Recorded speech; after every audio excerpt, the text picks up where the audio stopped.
All right, obviously we've been talking a lot about college football. Now, though, it's time to talk about some basketball, reset some hoops. Ole Miss, 6-4, having lost 4 of the last 5 games. Still pre-SEC play. They finally got a win in their last outing, beating Southern Miss 71-67 this past Saturday. But this isn't about record, Ruben. It's about trajectory. Now, Steven stuck around for us to talk some hoops. Steven, for folks who haven't been locked into basketball yet, see what I did there. What kind of team is Ole Miss this season? Well, right now they're a defensive team and they're not a very good shooting team. And they have some pieces to be a good team. And you could see where their ceiling is going to be incredibly high, but they have not gelled at this point. You know, AJ Storr is kind of the leader developing on this team right now. And you've got Ilias Carmerdine on Keza Giffa and those guys going out. Malik Dia, for whatever reason, it hasn't clicked in just yet. Now, Ole Miss is going to go on a run at some point this season. I'm not exactly 100% sure when, but they're going to go on a run. The offseason, you know, there was a game at Madison Square Garden against St. John's. You know, there were some very tough contests, including a tournament out in Palm Springs.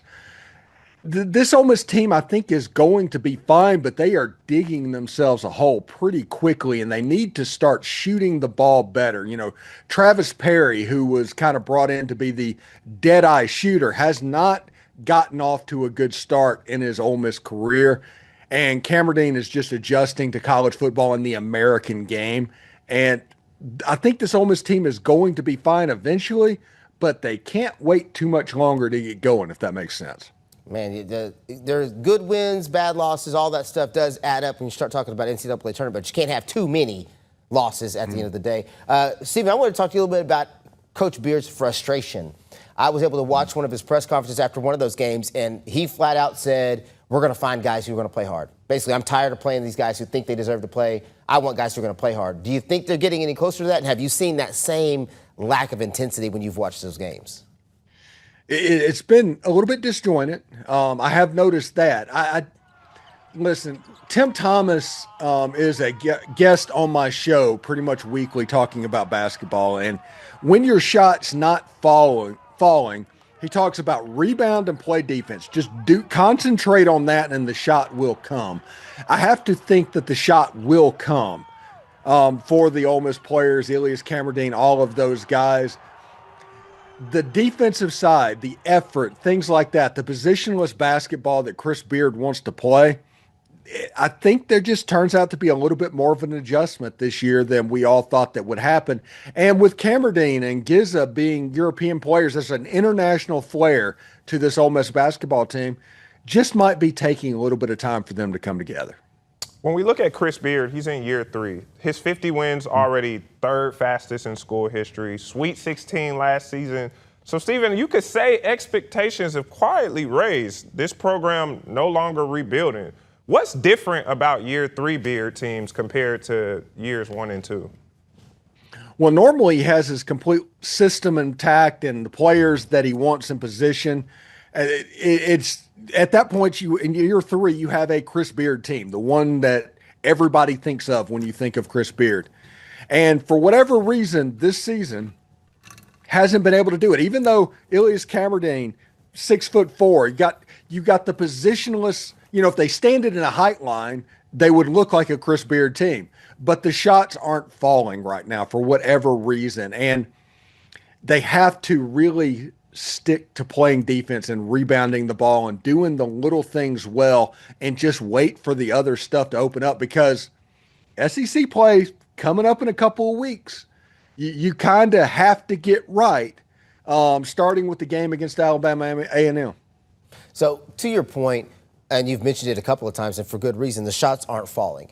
Something that's always been one of my pet peeves in basketball for my entire, I've been coaching basketball for 20 years at this point, is that when kids are little, all the way to the time they're growing up, when the game's over, the first thing their parents ask them or congratulate them about is how many points they scored. Yeah. Right? So kids, people get geared to, their energy is tied to their point total. I'm making shots, I'm playing hard. I'm missing shots, I don't play as hard. And I felt like that was the point that Coach Beard was trying to make, was that I need guys who are going to play hard whether they're making shots or not. And who are some of the guys on the bench that maybe are going to start getting some more of that time, whether they're making shots or not? Yeah, Patton Peekins is somebody that is a true freshman that is slowly scoring points and getting minutes. His father is Al Pinkins, an assistant coach for the team. He came in as a true freshman and he's adapted pretty quickly with what's going on. Listen, the important thing is you need to get going with Malik Dia. I think he is the injured. There's Augusto Cassia and all those guys on the front line, but I think Malik Dia is the engine for this basketball team, whether you know it or not. Because Camerdine and all that in the backcourt's going to be fine, but you need a presence down low, and Dia has the ability to be that guy. He can play bully ball when he wants to. The problem with Malik Dia is sometimes he doesn't seem to want to. Now, I'm not saying he doesn't want to, but that's the way it comes across. And I think if he gets going, all of a sudden he has a couple of good games where he's 13-8, 15-7, something like that. All of a sudden I think the whole level of the whole team will go up. We've talked a lot about defense, and I think you could say, Steven, that defense is probably the identity of this team, because even though the shots aren't falling, they're averaging 5.6 blocks per game. That's still top 20 in the country. Yeah. Like we said, they got length everywhere. 11 different players could get you a block, still seem to pile up. Is this Beard's best defensive team yet? It should be. Now, I am curious about like I said, the international flavor. Because, for better or worse, international players are different than American players. The whole culture of growing up learning the game is different. And because of that, sometimes a dog on the defensive end, that's somebody that, being from Memphis, you guys know exactly what that looks like, because you can't hit a 9-iron without hitting one of those guys. The international game, it's a little bit different. They play the game much more finesse. So there is an adjustment. There's 5 international players on this Ole Miss roster right now. 2 from France, a couple from Brazil. They play really, really hard, but they have to get used to this style of playing. And if they can do that, they're going to be pretty good. Until then, I want to see if somebody like a Patton Peekins, who's 6'5", he's incredibly long, if he gets a role on the defensive side of the ball because of what he can do, and if he starts scoring the ball, is that something that's like, okay, well, he's going to end up on the field, on the court more? So I'm going to say it because Steven doesn't want to say it because he's being nice, but we've all of us have always said it. European players are soft, right? They're just softer than American players. We play more physical style of basketball here. It's just more physical, and it takes a while for an international player to come across and get used to the physicality, because internationally it's not as physical as it is here in the U.S. and especially in the SEC. So you're talking about coming from a situation where it's not as physical to probably the most physical level of college basketball you can play. So I said it, Steven, so that you don't have to say it. Thank you. All right. Oh, so, let's just, before we have to wrap up on We're about Ole to Miss let him here. go. You got to be ready for lunch or something, Steven. Let's take a look at, the bigger picture for Ole Miss. So, like we said, we're still pre-SEC play, but, Steven, SEC play is unforgiving. I told my dad I ironically think that SEC is probably the best basketball conference in college basketball. It's 1 and 2 for sure. And 1 and 1A. So with what does Ole Miss have to do to get right? Because you can say, I think this team's floor is high, but the ceiling depends on shot making. Yeah, I would agree with that. I think they need to find a way to get to 10 or 11 in the Southeastern Conference. If you can do that, you will be all right. That would get them close to where their ceiling is supposed to be. Like I said, losing in Madison Square Garden, losing in Palm Springs to a couple of teams, that's not going to necessarily kill you. So the fatal loss hasn't happened yet. So you can go through, win your games heading into conference play, and find a way to get W's in the Southeastern Conference. If you can do that, you'll find yourself working in March Madness just like they did a year ago. All right. Steven, we thank you so much for all of your time and your insight. Much needed and much appreciated for sure. All right. Thank you, gentlemen.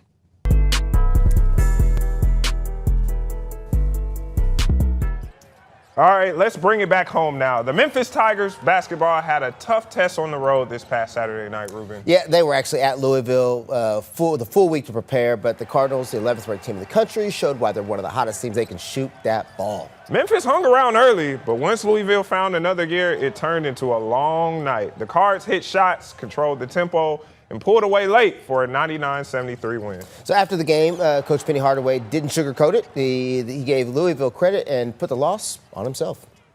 Obviously, it's terrible outcome for us with a week to prepare.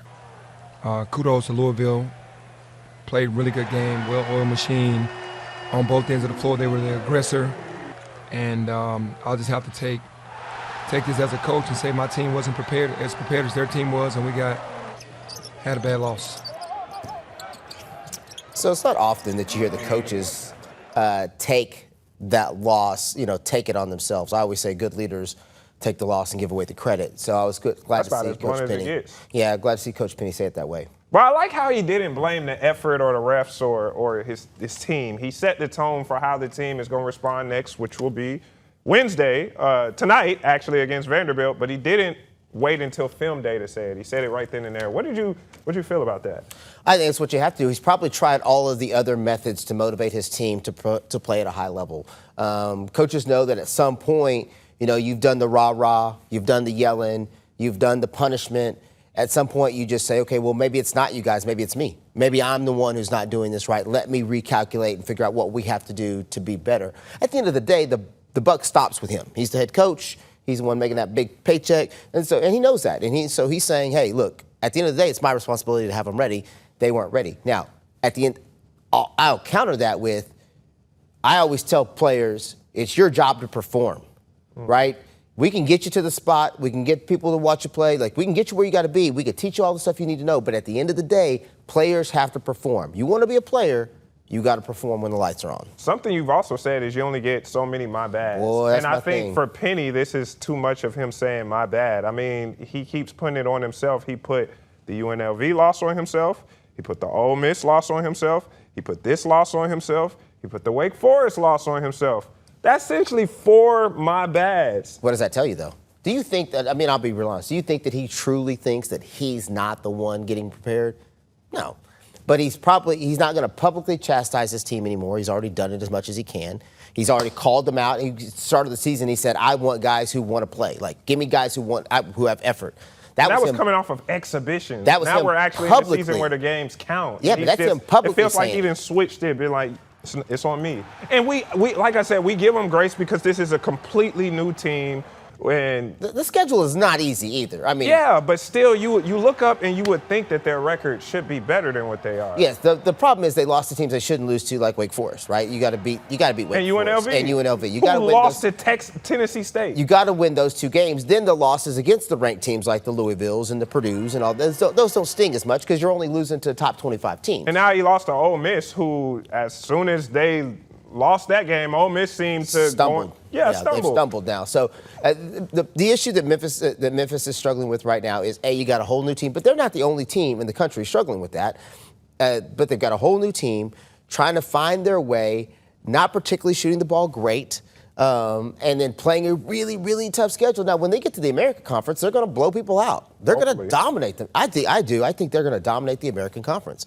And I think people are going to look back and be like, okay, well, their losses were against all these tough. When we're talking March Madness, that slate is going to say, okay, well, they dominated their conference. What's a good loss? They just had all these losses against top 25 teams. Right now, it hurts more because they're so close. But by the end of the season, you'll look back and say, okay, yeah, they lost 5 games to top 25 teams. Yeah, and at least they beat a team like Baylor, a team that got some really good players, a team that's won a national championship. I think they need a statement road victory, and I think that's why it kind of stings so much because they can't get that statement road victory. But they have opportunity to get a statement home victory, another statement home victory with Vanderbilt, an SEC team. You told me they were undefeated. I did not know that. They are 10-0, tough to beat. 4 guys average double figures on that team. They've got 4 guys who have started all 10 games. Another player started 9 games. So you're talking about a team that is well-oiled, very cohesive.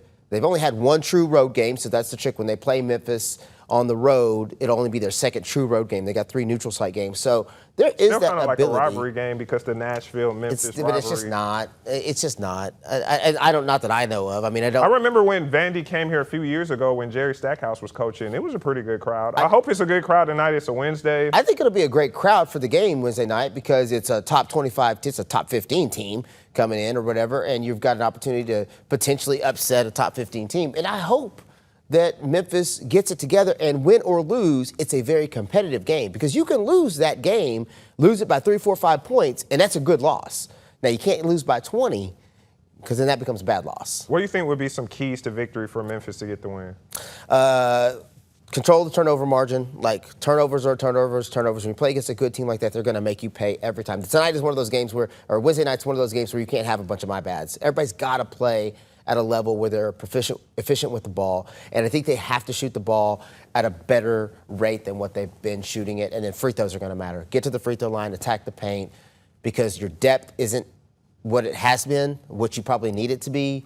And so that could, I always tell people, man, you can cheat a timeout by getting to the free throw line. Yeah. I think I could summarize it in 3 things. Be efficient, be aggressive, and be active defensively. If they do that, I think Memphis gets a victory. Well, we're all going to find out after that game's over. But they've had a tough stretch. So if you're a Memphis fan, hang in there. Again, it's a tough stretch when you're talking about all these top 25 teams they've played, and they still have their conference to come. Their conference, they're going to be fine. I am not. After watching them play Purdue, I was sold on how good this team could be because they played Purdue really well, and Purdue is extremely talented. They just need their guy. We're 3 weeks into the season, we still don't know who the star of Memphis is. Last year we knew it was PJ Haggerty. May not have a star. But you know, one thing I will say, and Stephen alluded to it earlier in our Ole Miss segment, if you notice, the teams that are really good this year can all really shoot the ball. Yeah. You got to be able to really shoot the ball in basketball now in a way probably more so than before, because even the bigs can shoot it some, and you know, you're not rim protecting the way you used to. But teams who can really, the Purdue's, the Louisville's, those teams, all those types of teams, they shoot the ball really well, and that's what Memphis will have to get to. All right, that's it for Memphis Tigers. We talk so much college basketball. I love